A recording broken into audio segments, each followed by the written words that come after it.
Hi, this is Scott Garibay, and today I want to talk about Dungeons and Dragons, and I want to talk about creating a good campaign when we have uneven commitment from different players. And I want to talk about this from the perspective of lessons learned from the 2023 uh, Disney Marvel blockbuster, The Marvels, which has been debated and talked over and anticipated for well over a year, with an incredible amount of vitriol, uh, consternation, and frustration. But I've seen the film, and I think there's some really distinct lessons for every dungeon master in here, because Marvel is doing the same thing we're doing, right? So let's dig into this. Okay. So first of all, spoilers for the Marvels in this content. All right. So first of all, I saw the Marvels. I would say it is a 4 out of 5 star movie. It is a good movie. It does fall short of being great because of some very significant obstacles that it faced. Okay, um, but it is a good movie, and that's a big deal because a lot, and I'm talking a lot, of anti-feminist um, forces were standing against this film. And I have to say as well, I definitely feel that Hollywood has not gotten the mix right on strong female protagonists in the last few years. I think, and actually, I agree with Grace Randolph. So Grace Randolph has said we have enough, girl power films. Like we've reached the we've reached capacity. Right? Like, so, and so she's saying that, yeah, we really, that large corporations need to be careful because um, there was a point where we really, as a nation, we really needed to empower women. Grace didn't say this. I'm gonna ask this question, or actually, I think Grace is moving to this point, and the reason why is at this point in America, we're like, okay, we're all for empowering women. Is there a point where the brakes get put on that momentum because men are dying deaths of despair in the low millions, and women are crushing it in virtually every single metric, and the unevenness of this has reached a point where the balance for men and women is so dramatic. And I think, and that's one of the reasons why there was so much hatred, so much vitriol, so much consternation and frustration surrounding this film. Okay, so it's a good movie. I really enjoyed it. I'm very glad I saw it. I have a better understanding of Captain Marvel and a much better understanding of Miss Marvel.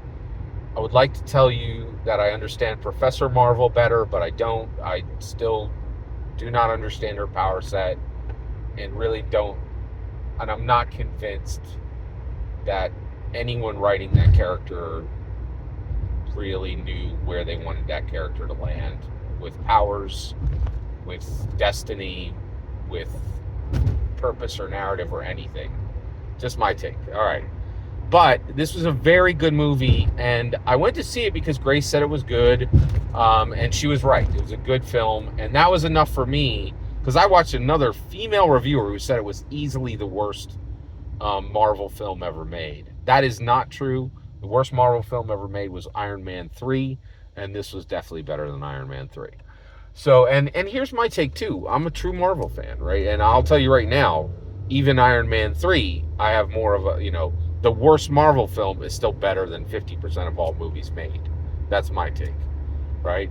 So what is our takeaway as Dungeon Masters? So, first of all, when we come into a game, there are two powerful lessons from when we come into a Dungeons and Dragons campaign. There are two powerful lessons that immediately stand out from what happened with the Marvel 2023, the Marvels, the Marvel blockbuster film, the Marvels. Okay, now first of all, the biggest problem that this film had was Brie Larson, without question. And the reason why is, one, uh, Grace Randolph, best movie reviewer in the world, has been talking about this openly. And what she's been saying is that you have to choose. You can be a Hollywood activist or you can be a Hollywood actor, right? And if you want to be a Hollywood activist, no problem. But don't ever try to be in a blockbuster, right? Because they're built for mainstream, um, 4-quadrant draw, right? And if you put your activism in, you are absolutely going to hurt the blockbuster you're in, right?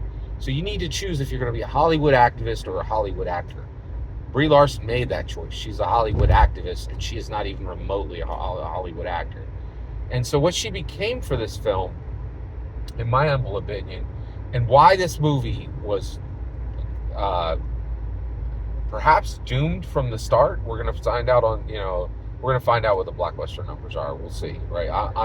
I'm shooting this on Thursday. I actually saw it Marvel's opening night, right? So this video come out a little bit after that, and by then we'll know the numbers. But we're going to see where it lands number wise. But almost certainly, this is going to be hurt by Brie Larson's Hollywood activist choice. She chose to be a Hollywood activist, and she very vehemently, adamantly, intensely, purposefully drove anyone who was not 100% on board with full-on major feminism away from this film.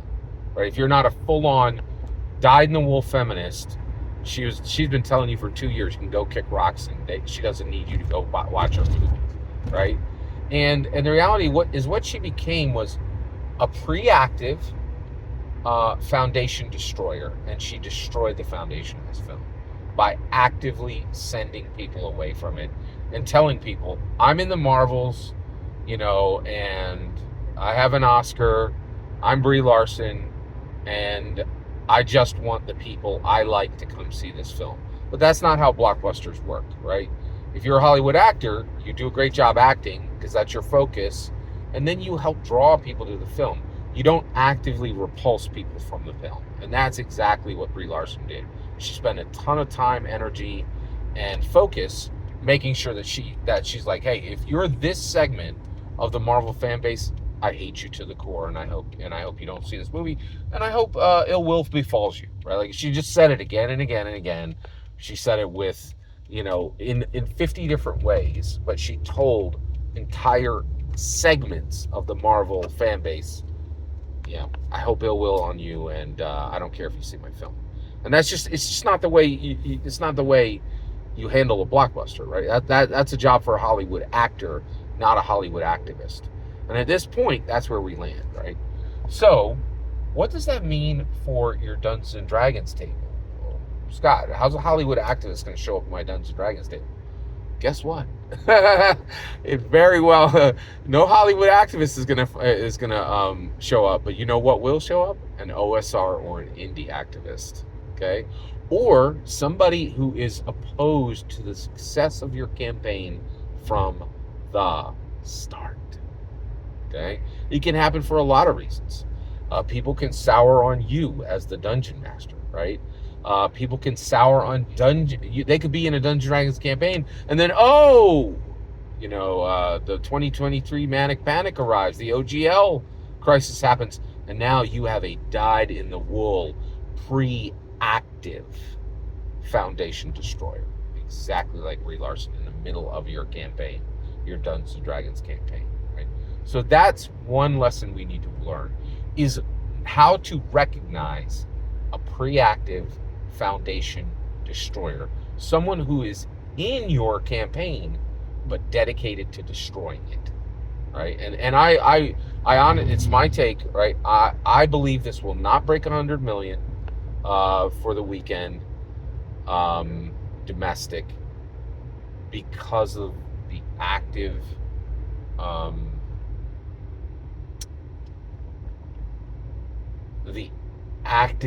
repulsing that Brie Larson did to a huge segment of the Marvel fan base on purpose, which is really fascinating, right?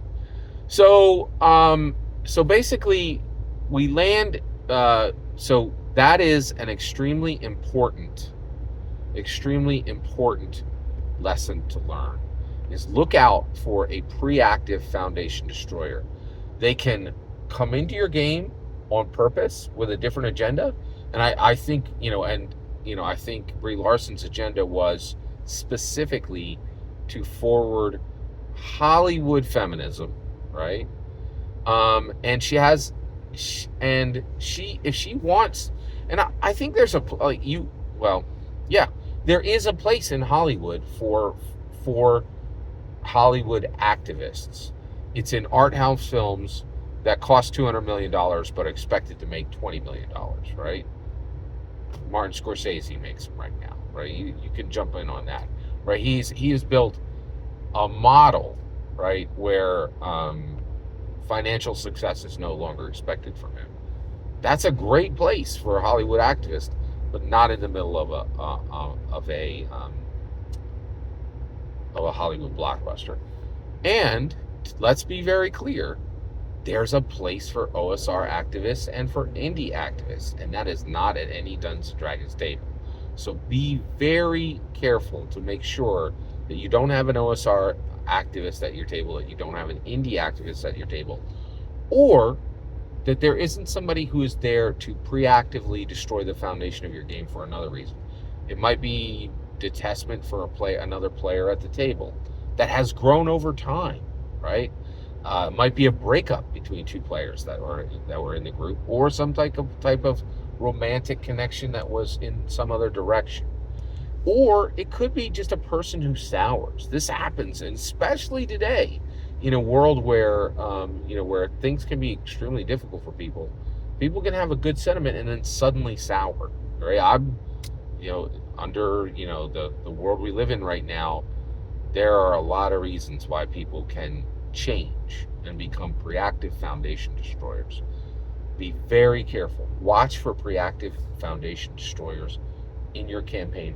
Watch for them coming in at the start. Watch for them. Watch for a good player to turn into one, right?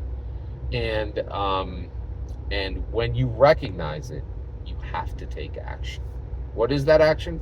I can't give that to you in this video. It's not within the scope. But it's very important. But one, in order to fix the problem, you have to recognize the problem, right? And I'm confident you have some good ideas on how to recognize the problem, how to fix the problem, if you can recognize it, which I just told you. So every single word of that is my humble opinion. I think this is a powerful lesson from the 2023 Marvel's blockbuster. But what's important is when I get to hear your humble opinion. When you get in the comments and send your traffic. Please consider liking and subscribing, and have a wonderful millennium.